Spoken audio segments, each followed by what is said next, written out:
Well, Mr. Meyer, I then see you. First speaker is ready. Thank you. Thank you, Honourable Deputy Speaker, Honourable Cabinet colleagues present here today, the Leader of the Official Opposition, leaders of other political parties, Honourable members of the Western Cape Legislature, senior officials present here, citizens of the Western Cape, ladies and gentlemen. Honourable Deputy Speaker, today I rise to table the budget for Vote 3, the Provincial Treasury for 2016-17 financial year. The total budget for Vote 3 is 260.7 million rand for this current financial year. This represents a growth of 10.3 million or 4.1% compared to the 2015 adjusted appropriation of 250.3 million rand. Honourable Deputy Speaker, when I delivered the government's 2016 provincial budget in March, I did so under the theme, A Budget for Growth. The provincial budget affirmed the Western Cape's alignment to the National Development Plan 2030 and responded to the weakened economic and fiscal outlook and committed to smart, sustainable and inclusive growth.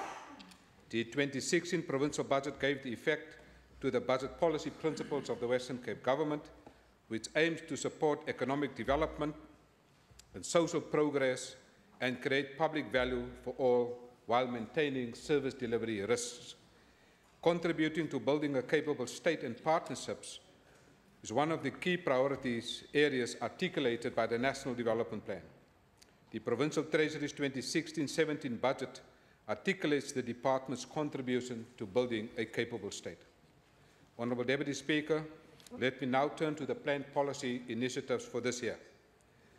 Deputy Speaker, the budget and plans of this department supports Provincial Strategic Goal number 5, which aims to give effect to the outcome of integrated management in the province. One of the key policy initiatives is a more integrated planning and budgeting approach.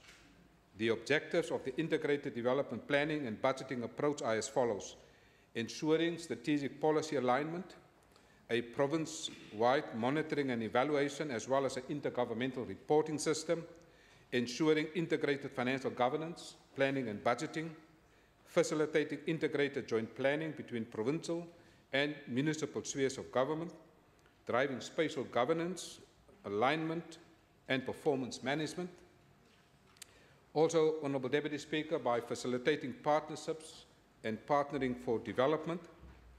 With above in mind, Honourable Deputy Speaker, the Provincial Treasury's 2016-17 budget is aimed at building and further entrenching good governance and embedded integrated service delivery. More importantly, Honourable Deputy Speaker, the budget follows through on our assurance to the people of the Western Cape that we will continue to pursue inclusive growth by mastering the science of deliverability and putting the correct systems in place and making correct decisions to ensure irreversible change.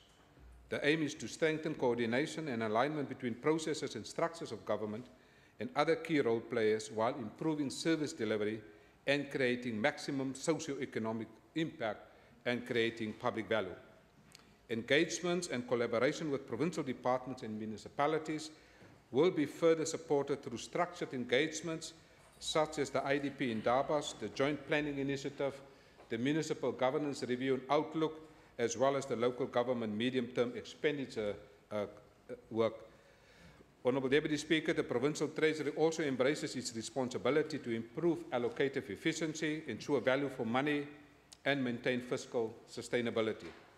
In line with the principle of fiscal consolidation, the Provincial Treasury will issue new Treasury instructions to all departments and all provincial entities, and new efforts will be undertaken to strengthen the financial oversight in municipalities within the framework of current legislation. Honourable Deputy Speaker, post the 2016 local government election, I will convene a MACO Member for Finance workshop to further strengthen our local government support to municipalities. It has now become an annual local government finance learning network in the Western Cape. Honourable Deputy Speaker, this coming year I will also post the election, also engage with the Standing Committee on Public Accounts so that that learning experience flowing from the Standing Committee of Public Accounts can also move into the learning experience of the local government learning network. Honourable Deputy Speaker, Provincial Treasury's departmental budget structure consists of 4 programs, each of which receives the following budget allocations. Program 1, Administration receives an amount of 44 million rand. This program provides efficient and effective departmental governance support services to enable the department to achieve all its goals and objectives and a clean audit outcome. Honourable Deputy Speaker, Program 2, Sustainable Resource Management, receives an amount of 121.9 million rand. This represents a growth of 15.6 million or 14.6% compared to the 2015 adjusted appropriation of 106.4 million, which is mainly due to inflation adjustments and the reprioritization of the capacity building initiative, which forms part of the external bursary program in the Western Cape.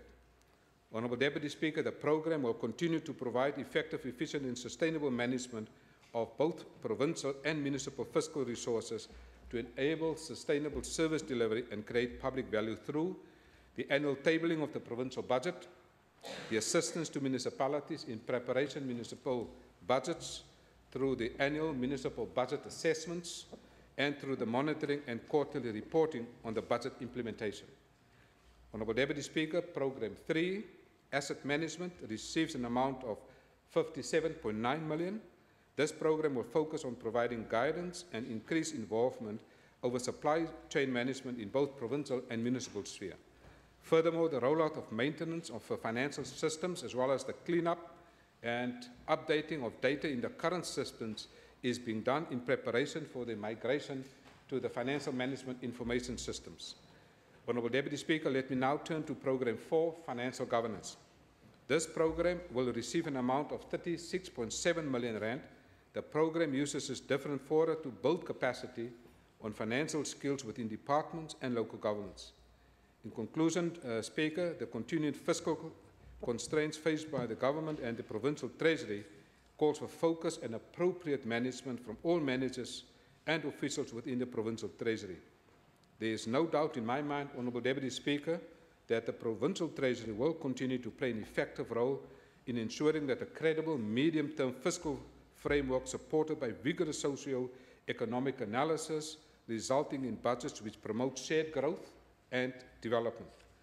Also records all financial transactions properly to comply with the financial management norms and standards and manages the built environment, the physical environment and the financial assets, financial systems and liabilities. Also, it will improve in-year expenditure management, also known as IYM, and analyze the improved intergovernmental financial systems and municipal oversight and capacity building. Honourable Deputy Speaker, let me now turn to the key priority areas for 2016-17. In line with the above, the following will be prioritised in 2016. 21.5 million rand, Honourable Deputy Speaker, is ring-fenced for municipal financial management improvement and capacity supporting grants. Also, the development of strategic sourcing methodologies for certain commodities to enhance supply chain management efficiencies in the system, continued preparation for the migration to the IFMS system, the so-called Integrated Financial Management System, and further strengthening and monitoring and reporting the CGROW process, the so-called Corporate Review and Outlook within departments, and the coordination of the Municipal Governance Review and Outlook program. Honourable Deputy Speaker, there will also be 2 new capacity building initiatives will be introduced to build financial skills in the provincial and local spheres. These will include the MFMA bursary and internship program targeting the youth and a Chartered Accountant Academy to give the specific public sector accounting experience within the government. Honourable Deputy Speaker, in conclusion, it now gives me great pleasure and honour to table the budget of 260.7 million rand for Vote 3, Provincial Treasury for 2016-17 financial year. I thank you. Honourable Dennis Joseph. Thank you, Deputy Speaker. The appropriations by Provincial Parliament from the Provincial Revenue Fund for 2016-17 financial year is dedicated to various votes, namely the departments and entities for specific listed purposes according to the acts from Parliament as well as the Provincial Legislature Act. Deputy Speaker, I support vote 3 allocation as raised by the Minister, which speaks to improve good governance, enhancing accountability, creating public value, enabling delivery of quality services through partnerships and capacity building in finance for the Western Cape public sector. Speaker, the budget within the difficult economic climate is appropriated to support a capable state. The fit-for-purpose concept, driven by the Democratic Alliance, is clear. Where the DA governs, it governs well, because we put the people first as we strive for continuous improvement, and where necessary we identify the weak areas to make sure that the people of the Western Cape benefit from good governance. Deputy Speaker, leadership is the key word. From National Treasury to Provincial Treasury to local government finance, leadership is the key word. Financial management with key business principles, regardless of the budget size, or the size of the department, is needed to manage the cost containment plan. Deputy Speaker, South Africa, including the Western Cape, is faced with first world or economic developing countries that needs services as well as the developing needs of millions of previously disadvantaged people. Deputy Speaker, cooperative governance or intergovernmental relations will ensure that financial policies and regulations is implemented.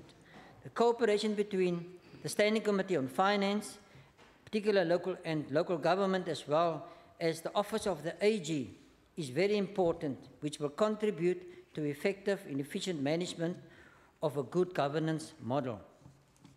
Deputy Speaker, I take this opportunity to thank the private sector for their continued partnerships with the Western Cape government, especially the partnership between the Minister of Finance and our Department of the Treasury and the other financial sectors. The one good example is the partnership between Nedbank and the Provincial Treasury, and as the Minister mentioned, there are partnerships that bring benefits. These beneficiaries of the partnerships is, for example, the bursary students in accountancy, economics, and mathematics. Deputy Speaker, I also would like to thank and acknowledge the initiative by the Treasury Department to establish the bursary fund for municipalities to enhance their financial capacity with chartered accountants. Deputy Speaker, the National Minister as well as our Provincial Minister made reference to the role of public entities. Public entities should be seen as an extension and support of government services to provide services to our people. It is important that we must note the remuneration of senior positions in these entities, the staff composition in the entities, and the value for money projects, the overseas travel, and the achievement and the goals of these entities should be reviewed. It's been raised by the National Minister and also by our Provincial Minister in a budget speech. During the past financial year, the Gambling and Racing Board were faced with internal challenges at senior level and at board level. This led to some court cases and legal costs that necessitated the Minister of Finance to guide the board to stability. And I would take this opportunity to thank all the committee members of SCOF for their oversight role, which led to the identification of concerns which were raised with the Minister, and we will receive a report back, a recovery plan from the Minister in due course. I'm sure that the revised regulations as well as the new appointed board members will assist the Western Cape Gambling and Racing Board to execute their duties according to their mandate. Agbare Speaker, Adjunct Speaker, ons ervaar dat sekere munisipaliteite lenings maak wat hulle nie kan terugbetaal nie. Ons vind ook dat sekere munisipaliteite die leningsgeld nie aanbied volgens die redes waarvoor die lening aangegaan is nie. Anderswoorde, hulle wend nie die geld aan waarvoor dit geleen is nie. Ek versoek die Minister en die Tesourie om strenge riglyne neer te lê. Dit is nie regverdig teenoor die inwoners van munisipaliteite in die Weskaap dat daar skuld aangegaan word waarvoor die inwoners nie voordeel kan uittrek nie. Die staatsskuld kan nie vermeerder nie, veral nie 'n paar maande voor die verkiesings nie, en dit is belangrik dat die munisipaliteite hiervan kennis neem. Die ANC is bekend daarvoor dat hulle lenings maak en raadslede uitbetaal voor 'n verkiesing of raadslede permanent aanstel in munisipaliteite. Dit is cadre deployment en dit plaas druk op personeel na 'n verkiesing. Agbare young speaker, ons moet seker maak dat die munisipaliteite ook die kapitaalbegroting wat hulle kry vir kapitaalprojekte gebruik en nie vir operasionele projekte gebruik nie. 'n Belangrike punt is die skuldinvordering beleid van die staatsinstansies. Dit moet beslis gehandhaaf word. Terselfdertyd moet daar ook gesorg word dat die deernisbeleid vir persone wat finansiëel sukkel goed bestuur word. Agbare young speaker, in die moeilike tye en finansiële omstandighede is die rol van tesourier baie belangrik wat moet fokus op die fiskale beleid. Finansiële beleid en monitering van die departemente en die entiteite, sowel as munisipaliteite, moet gehandhaaf word vir hulle verantwoordbaarheid. Die geïntegreerde finansiële bestuurstelsels waarvan die minister verwys het, bly 'n prioriteit om eenvormigheid in die finansiële bestuur van die staatsdiens te bekom. Die BES-system, Persel en die LOCA-system moet na een stelsel geïntegreer word. Sodra die nasionale tesourier gereed is, sal die provinsiale tesourier begin met hierdie proses. Die departement tesourier het ook begin met die herstrukturering in die lig van uitgawe wat verminder moet word. 'n Komitee is reeds aangestel om te kyk na poste wat krities gevul moet word. Poste wat krities is, word beskou as skaars vaardighede. Young speaker, ons kan nie bekostig om die personeel in finansies te verloor nie. Tesourier gee sterk leiding in die bestuursvlakke van almal in die staatsdiens. Alle departemente is besig om die gebruik van konsultante te hersien. En hier moet ek ook die staande komitee van Skoupa uitsonder van die openbare rekeninge en vir ook bedank vir die oorsigrol wat in finansiële bestuur gespeel word. Ons is afhanklik van menslike hulpbronne, human capital. Ons is ook afhanklik van ons departementshoofde, ons direkteure, al die administrasie tot by by die tegniese dienste, selfs tot by die laagste besoldigde persoon in die departement of in die Weskaap. Ons is afhanklik van elke persoon om 'n rol te speel. Die werksomgewing is besig om te verander en daarom speel kommunikasie, tegnologie, bestuurstelsels 'n groot rol. Die begroting van die Weskaap, soos uiteengesit in die begrotingsrede, is daar om vir almal te help, veral armoede te verlig, maar ook te sorg dat dienste aan almal gelewer word. Ek wil ook op hierdie geleentheid gebruik maak om die parlementse personeel te bedank vir hulle werk, veral die parlementse uitreikingseenheid, wat ook hierdie jaar sorg dat ons begrotings inligting by al die mense of gemeenskappe uitkom, wat belangrik is, want ek dink daar's 'n groter rol wat die gemeenskappe moet speel. In Engels noem ons dit nou civil society, maar dit is die rol waar ons ook as lede van die provinsiale parlement wat 'n mandaat gekry het, dat daar ook oor ons 'n oorsigrol gespeel word deur die gemeenskap daar buite en veral die mense wat in die finansiële sektore werk. Dit is op hierdie punt speaker dat ek as voorsitter van die komitee en ook as die DA lid wil sê dat ons hierdie begroting, die budget vote nommer 3, begroting nommer 3 ondersteun in die Weskaap. Ek dank u. Dankie agbare lid, die agbare Beerwinkel. Thank you, Deputy Speaker. Honorable Deputy Speaker. I've heard so many versions of that word. Honorable, honorable, honorable Deputy Speaker. Let me make... I'll deal with Member Wiley later. Speaker, can I start off by thanking the staff sitting in that box before I go further, because vote 3 is dependent on the work that those people do, because their work is transversal, and I'll deal with it as I go along. I'll deal with many other votes, but I will come back to vote 3 every time. I give you that assurance now. So to those staff members and those who are not here, in absentia, Speaker, I'd like to say thank you very much for the hard work that they put into compiling this blue book when we eventually receive it. They are a group of dedicated, committed officials whom I've worked with for many years. I started off with Dr. Stegman, who I will always, in absentia, always thank for what I have acquired up to now. They are dedicated, they are hardworking, they are helpful. And Deputy Speaker, when I will be addressing the issues that I want to raise, it is by no means addressed to them. They are officials, they carry out instructions. So from me, thank you very much, Treasury officials.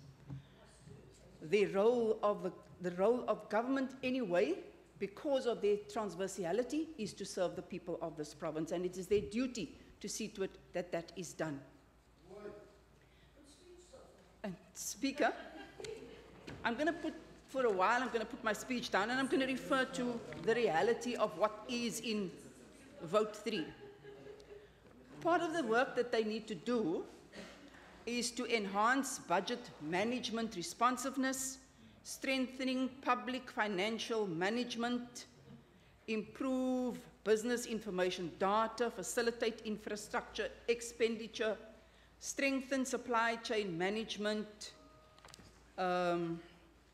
support interlinked financial systems, enhancing accounting accountability, enhancing corporate governance, ensure procurement is done in a sustainable manner, and facilitate the transversality of all of this work. Integratedness is the word that happens across all of these departments with their budget.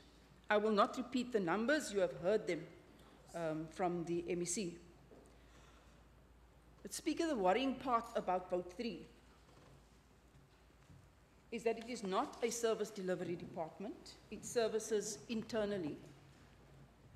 And if we look at the initial amount that they are given, 486 million, the half of that goes to the Premier's department, and they are left with 239.9 million to do what it is, 261 million to do what it is that they needed to do. That includes the financing and own reserves. That is why the amount differs. But Speaker, before I even go into what I'm wanting to say, I'd like to address, and I'm sorry that the Speaker is not here today.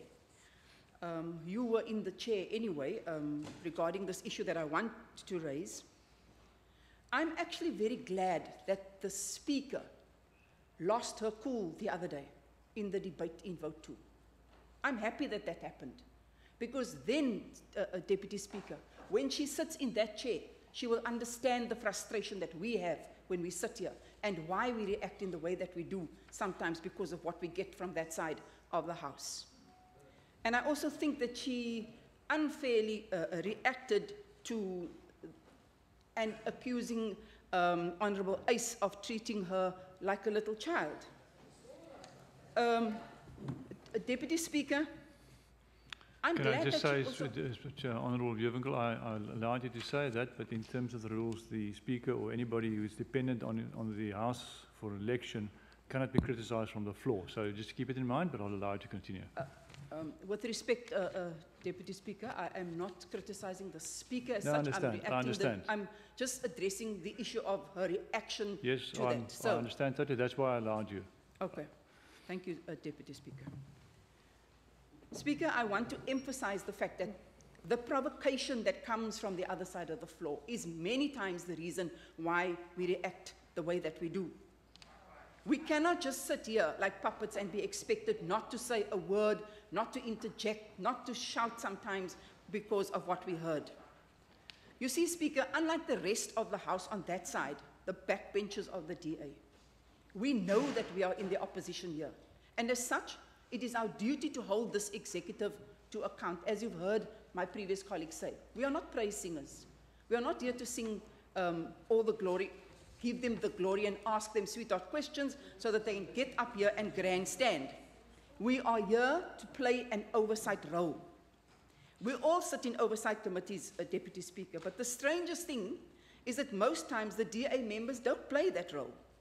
There are very few of them that actually do. I can point them out to you as they sit there. Because they know that their role is oversight. The rest will have sweetheart questions or even worse. And I urge the members on that side to sometimes watch the proceedings that happen in this House. Most of them sit on their phones all the time or walk into a committee without even opening their books. So I don't understand why, and so I don't understand why, where all these comments are coming from now around the budget votes, Speaker.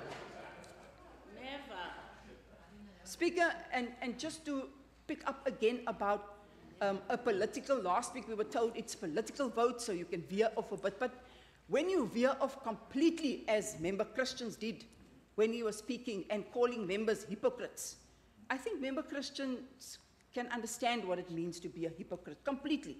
Because he sits here in an ACDP seat, he prays things for the DA, and I don't really know if he knows what part he's supposed to be supporting. Speaker, that's just a deflection, because most of the time when these MECs stand up here or members stand up here, they are addressing issues that do not affect the province and the budget that we should be referring to. It is... Order, member, just 1 second. Mr. White, Honourable Chief Whip. This lecture in ethics and morality can give some relevance to the budget. To the budget. Sit down. Order. Again. Order, just 1 second. Honourable Wiley, your point is taken. I'm listening very carefully, and I've allowed the member a little bit more latitude because this is the order. This is the overarching budget vote where the other money goes to. But member Beerwinkel, get closer to the core of the vote. I'm getting there, Deputy Speaker. Speaker.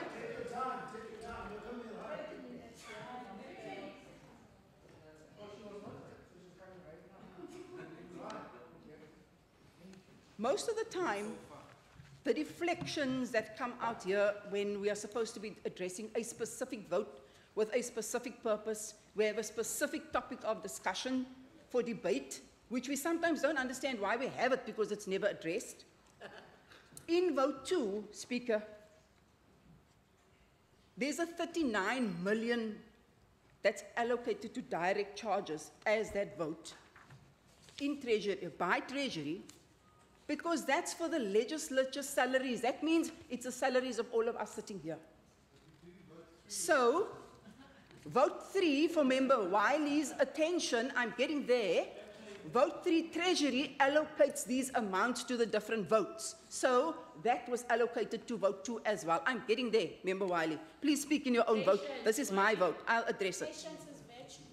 I seriously think, Speaker, that when these debates happen again, they should go to national and play their votes.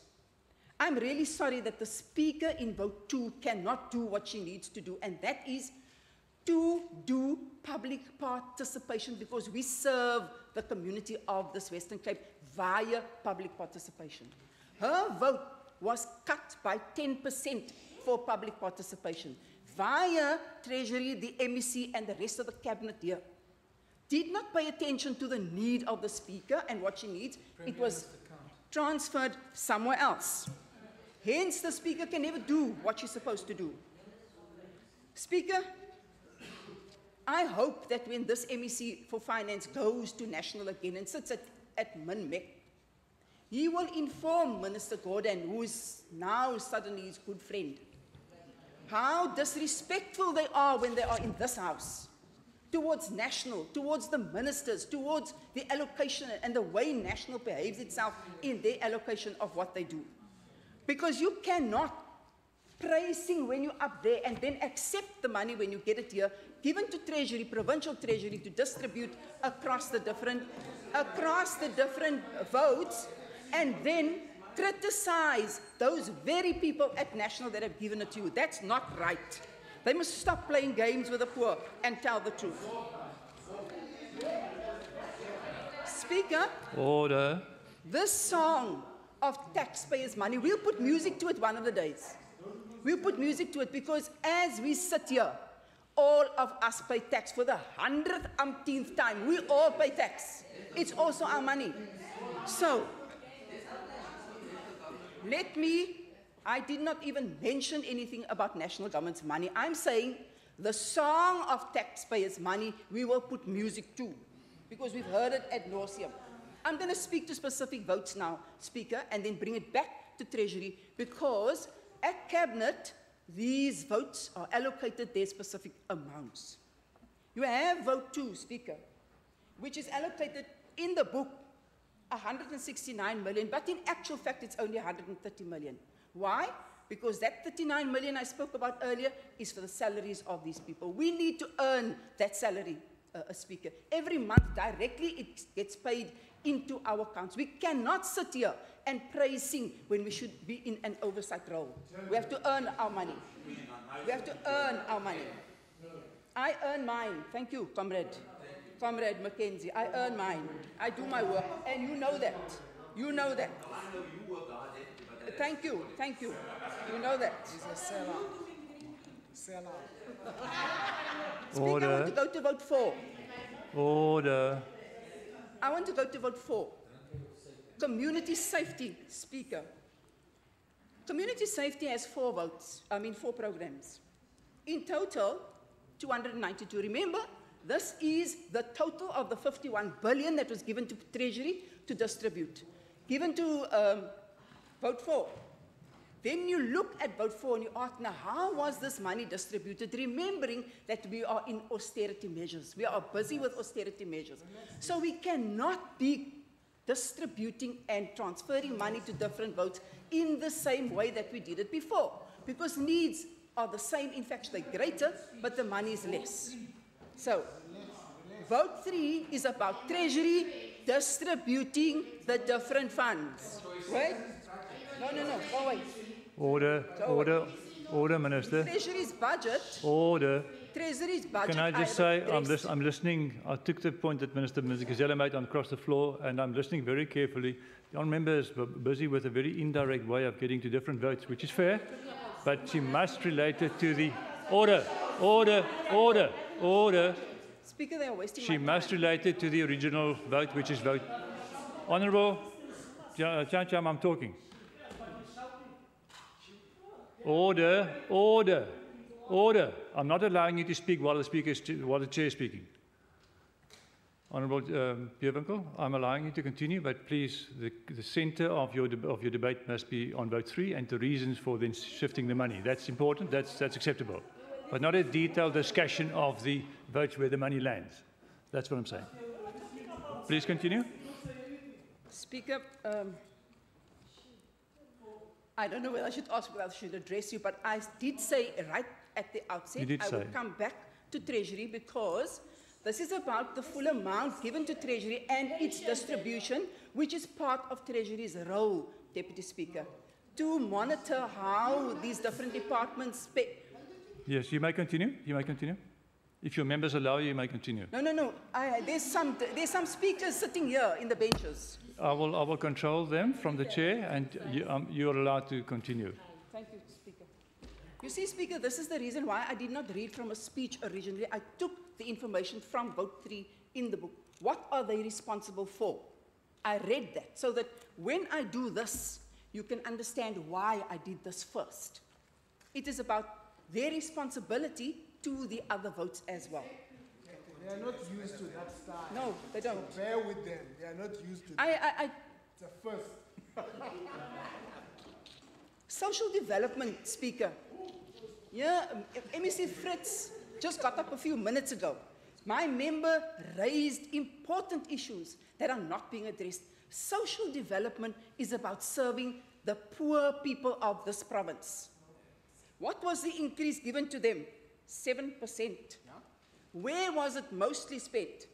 Services to the persons with disabilities given there. But in total, 3% increase to that vote. How do you justify that? Then vote 9. Now listen. Then vote 9, Speaker. Now I must stand still at vote 9 and its allocation from Treasury Speaker. I have to stand there. MEC Bradell serves local government and he serves vote 9, the two integrated votes. Environment and planning, municipalities on the other side. You cannot have this municipal planning in the air. It happens in those 30 municipalities for which he also has a responsibility. But look at the amount of money that he gets to do that important integrated word, this word that's buzzing around here. How much money does he get to do that? How much? I wish I was a fly on the wall at Cabinet to understand. Why is one MEC's image allowed to be polished to the extent when the budget was put up? It was down here in the arches. On big screens, the budget was put up there for people to pass, but which people pass there? The people who have the ability to watch TV, read books, read the newspaper, find out about the budget. How much money was spent on that? But the budget for public participation in vote 2 is cut. How do you put that together, Speaker? That's Treasury. Where in the poor areas, Speaker, can I be told, where in the poor areas were screens put up in the rural areas, my colleagues here, in the rural areas, were screens put up to explain to those poor people how much money was allocated to their areas? The role of Treasury, Speaker, to allocate the correct amount of money to the different votes so that they can do their work. I want to also go to sport and rec. Speaker, these votes that I'm raising are votes that deal with people, children, youth. I want to speak to vote 13, the allocation to vote 13. Normally the smallest amount of money given there. Program 4 in vote 13 speaks to... Where now? A minute. Program 4 is Honourable about... Beerwinkel, just to assist the chair, who takes the final decision on allocating the vote to the money to vote for in that specific, is it sports vote? Because that has a bearing on relevance. I need to know that. Is the amount given by Treasury a globular amount, or is the Treasury's amount given to that specific vote as a specific amount? Treasury does not decide how this vote should be split, Deputy Speaker. Treasury gives the amount to the vote. They will then decide how to split it. Now, if I speak to Sport and Rec, which is vote 13, remember, this is the one that deals with the youth, the schools, the mod programs and all of that. Most of it anyway is a conditional grant from National, so they're supposed to get it. But you look at what is Sport and Rec's goods and services about. Advertising, Speaker, in the vote increases by 82%. Advertising is not a service to the people. Catering, I can understand, that's probably for the contractors. Austerity measures, Speaker. Contractors increased by 92% in that vote. Now, where are the people, the children being serviced with this money? It's part of Treasury's role, Speaker, when they hand in their quarterly reports to see whether the targets they put there service the people that they were given the money for. So your comment is about the global amount given to that department, not about the detailed amount, because the detailed decisions are taken at departmental level. That's correct, Speaker, Deputy Speaker, but when they give quarterly reports to us and to Treasury, whom they have to monitor, how many targets did they put there, how much was it meant, Treasury must pick up on that. Are your targets measurable? And can they be able to... Yes, member, you may continue. Okay. Please continue. Member Wiley, Deputy Speaker, please give him some workshop on how Treasury works. He clearly doesn't know. But let me come back to, now again, Speaker, I want to talk about money that is wasted here. Then public participation cannot happen. Member Wiley mentioned in his last speech that because of Member Ace and because of our leader who's not here, they had to set aside Yeah, set aside money for legal expenses. Why, Speaker? Because they decided to take our members on an issue. So were our members supposed to just sit there, fold their arms and accept it? We are allowed to defend ourselves. Order. We did not. Order. Honourable Member Bierwinkel, I think you're a little bit off the vote 3 point now. I can't see the relevance of that one. Speaker, unfortunately, Speaker, this is about money that Treasury had to allocate to the correct votes for the correct purpose, but they cannot, Speaker, because money is being allocated to the wrong things. Hence, the Speaker cannot even do what she's supposed to do because money is spent on legal costs. They expect our members to just come and stand here with no defense. It's their right. It's their right. The MEC, let me go here. Finally, Speaker, let me go here. Not finally, but let me go here. We had a performance by the MEC of Finance last time. MEC Bradell said, this House is a disgrace in the way members are performing. I agree. He spoke about the zip-zap circus where people must apply. He must start with his own fellow members. Let me read what the Constitution says. Order, just 1 second. Honourable Ms. Wale. Deputy Speaker, you've given an enormous amount of latitude here. You are not the Speaker. Sit down. Debating. Sit down. We are debating the individual votes. I can't hear the member. Just allow the member. We are debating the individual votes. I can scarcely find a sentence that is referring specifically to vote 3 in the speech. Order. That's why. She's talking about budget council issues, which is not the issue here. Order. I've allowed the member on occasion to continue. I'm not sure what she's referring to now, and I will listen very carefully. If it's about vote 3, it's an order. If not, then the member goes to vote. Speaker, it is.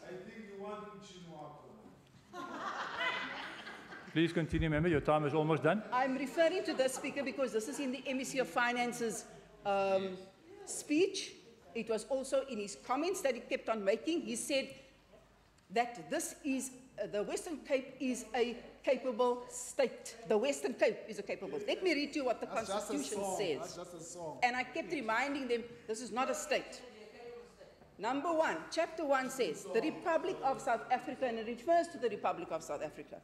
The Republic of South Africa is one sovereign democratic state, not the Western Cape. South Africa is a democratic state. It also says, Speaker, it also says, You don't like the lecture. the Constitution, Order. the Constitution is the supreme law of the Republic. Law or conduct. Yes, I'm waiting to bring it to vote 3. Law or conduct inconsistent with what I've just read now is invalid. So, it is in their best interest to accept that they are part of South Africa, part of the 9 provinces, not a competent state, not an island, part of one state. And as such, the poverty that's in this province needs to be addressed via the allocation of votes where people are served. Not education and health, that we understand. There's lots of people, lots of members that need to be allocated because of the cost of employment and those negotiations that are taking place. But Speaker, if you look at all of these votes and the role that Treasury has in dividing this money, you will see that people are not served. Administration is served, Order. Management is served, And your and time- not the reason your why time has vote now 3 is expired. there. Thank you.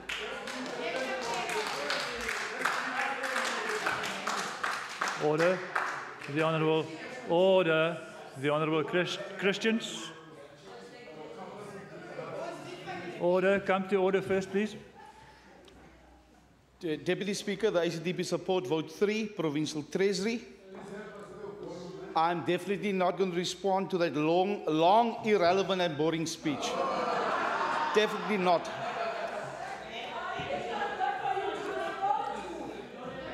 Order.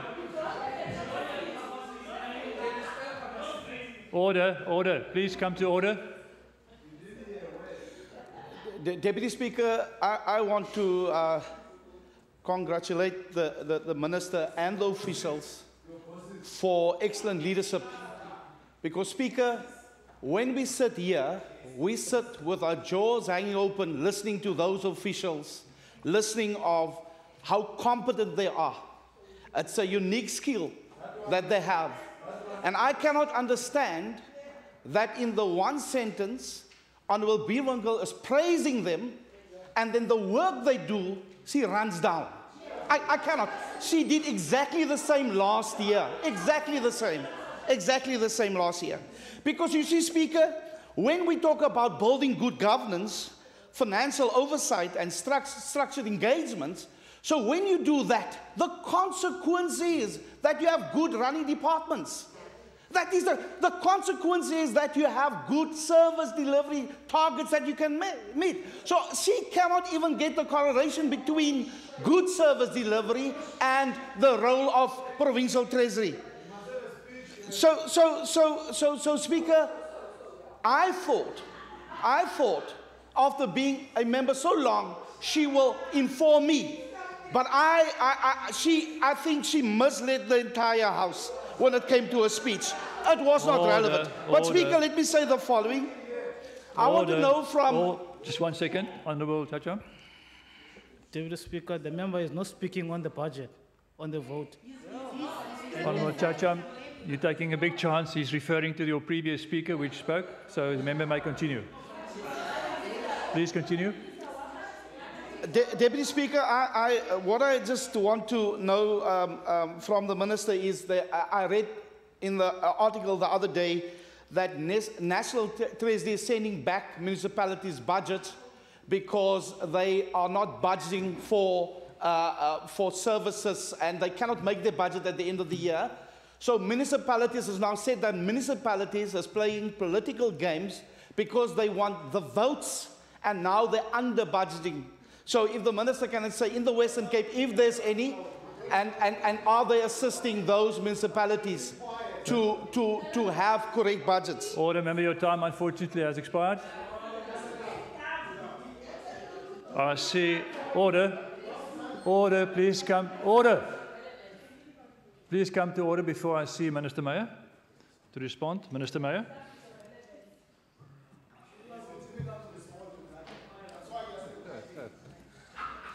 There's nothing to respond, really.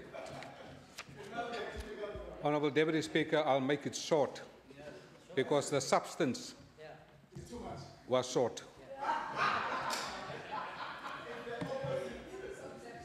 Thank you, firstly, Honourable Deputy Speaker, to my chairperson of the Standing Committee on Finance for his leadership and legislative oversight over the budget of Vote 3. He clearly understands and studied the budget in great detail, and I want to thank him for his particular engagements, not only in the committee, but also on a one-on-one basis with me personally. I would also like to thank you for acknowledging, Honourable Joseph, for acknowledging our partnership with our key stakeholders. I want to assure our members that we will issue also further Treasury instructions to all provincial entities, as it is not business as usual in 2016-17 financial year. Achtbare Joseph, ek stem met die saam dat ons meer streng moet wees in terme van die goedkeuring van lenings. Ek stem ook met die saam dat lenings slegs aangewend moet word om kapitaaluitgawes te finansier en nie om operasionele uitgawes te finansier nie. Ek en my kollega, die achtbare minister van plaaslike regering, minister Bradel, doen ook gereelde beroep op munisipaliteite om nie kapitale begrotings aan te wend vir operasionele uitgawes nie. Die departement van provinsiale tesourie en sy departement plaaslike regering monitor ook op 'n gereelde basis die leningsaansoeke van munisipaliteite in die Wes-Kaap. Ons konsulteer ook gereeld met die nasionale tesourie as ook met die kantoor van die ouditeur-generaal in die verband. I concur with the Honourable Member Bierwinkel that the Provincial Treasury has outstanding officials, and I want to thank them for their great leadership, because part of building a capable state is having competent officials, particularly in your Treasury Department, but generally in government. And so I want to thank them for the work that they are doing They are outstanding officials, unlike what we have in Limpopo. What you have done in Limpopo is destroying a government. That's why your government in Limpopo is absolutely destroyed. It's finished. It's over. Unlike your government, we have capable officials. And unlike your government, we only have in this province 82,000 staff members. Minister, but in Limpopo... Just 1 second, Honourable Jurwinkel. Deputy Speaker, you see, it's this unfair double standard that exists here. Where's vote 3 now? And the MEC is not even addressing you. He's pointing fingers here at the member. He should be speaking to Honourable you. Jurwinkel, I will control that. Minister, speak through the chair, please. Honourable Deputy Speaker, in Limpopo province, we have destroyed every single thing in that province. Limpopo has much more staff than this government. This government has about 82,000 staff members, and in Limpopo, where they are in charge, there are 120,000 staff members. Honourable Deputy Speaker, 70% of the money of the budget of Limpopo goes into salaries. 70%. That's why there's no services where you are running the show. I am now in Limpopo. Honourable Deputy Speaker, Chair. there are no ghost workers in our administration. Order. Honourable Olivier, is that a point of order? A question. Chair, can I address you on that point? You can do that. You have raised an issue about the specific relevance of the vote. But the MEC now is busy addressing us on the Limpopo state of the province. And I want to understand, Yes. through you, Speaker, what allocation has he allocated to Limpopo in that vote 3? Order. This is a political debate, and the minister is now responding to it. And order.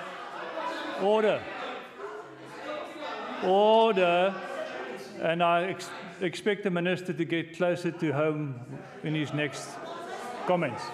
Order, Minister Wale. Just 1 second. May I address you on this matter, please?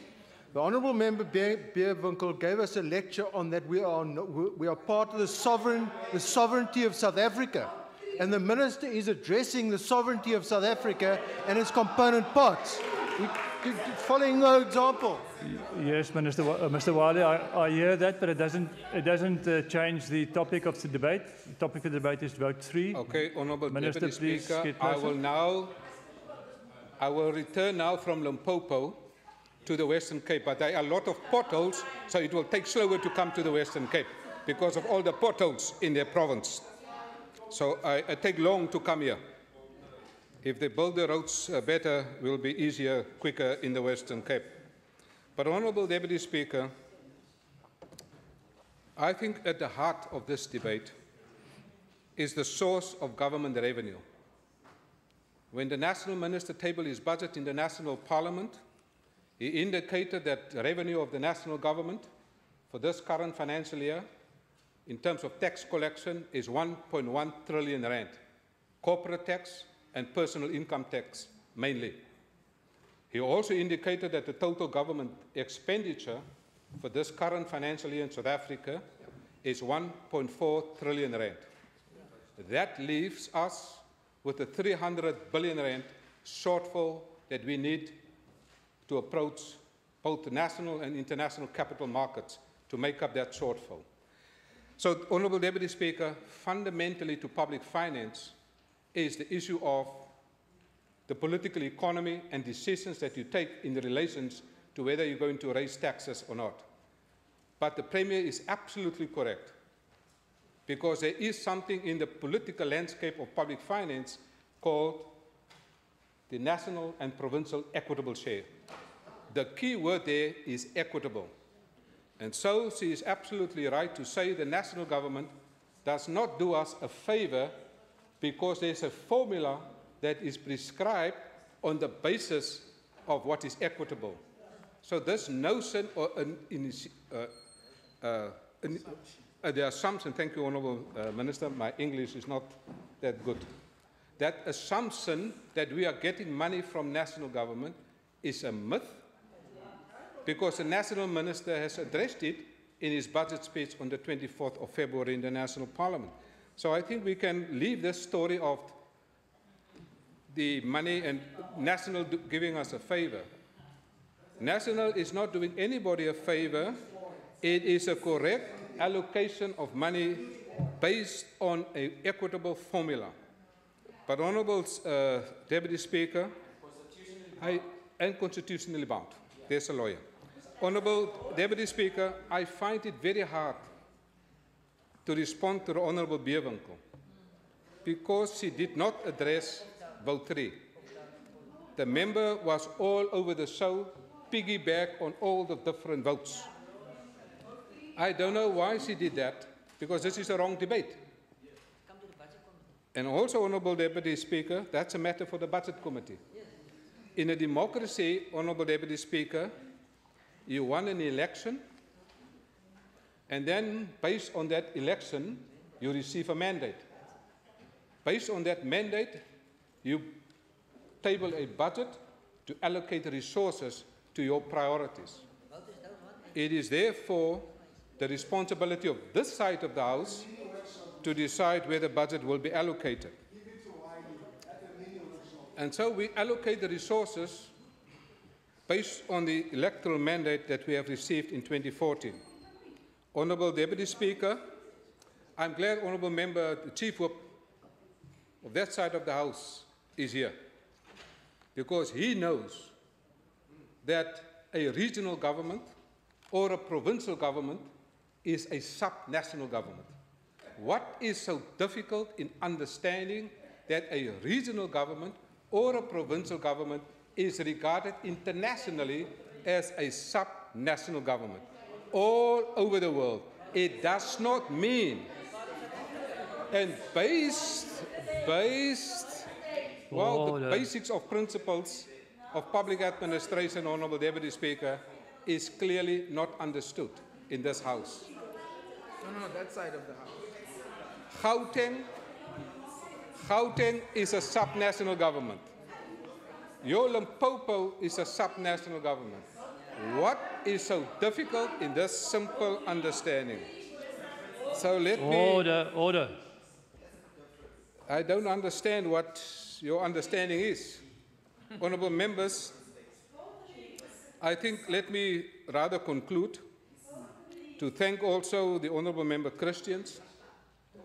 I couldn't agree more with him on what he has said, because he understands the budget, he understands the limitations of where we need to further invest, and also the suggestion that he made in terms of his comments regarding the municipalities. We will certainly take up his input in that particular space.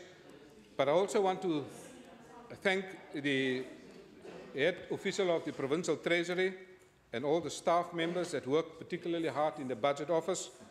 But this is not only an exercise of the Provincial Treasury, Honourable Deputy Speaker, because we have now entered the phase of integrated budgeting and planning.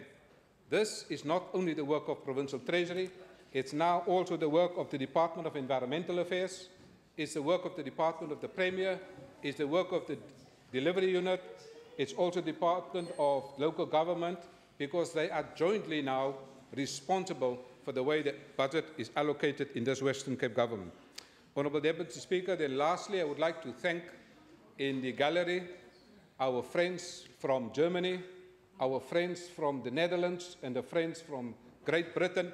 They are also here in this House today, and I want to thank them, because what they are doing is they are creating, Honourable Deputy Speaker, creating public value.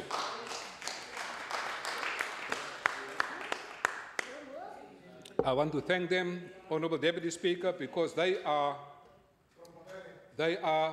volunteers from all over, not only from Bavaria, from all over the south. They are not only from Bavaria. They are from different parts in Germany, but they're also from England, and they're also from the Netherlands. And Honourable Deputy Speaker, what they do here in South Africa is they creating public value because they work as volunteers. They work as volunteers in the Durbanville Children's Home. And I would like to invite the honourable members to come to see what they are doing. And so, no, we are all family. We are living in a global village. They are our family. They are part of the global village. And when they are adding value, you should really appreciate what they are doing. And I want to personally, on behalf of the Minister of Social Development, like to thank you for your great work in assisting us in helping our children of this province. Volunteers from around the world, thank you for your outstanding leadership in this regard. This Parliament notes your work. I thank you. Order. That concludes the debate on this vote.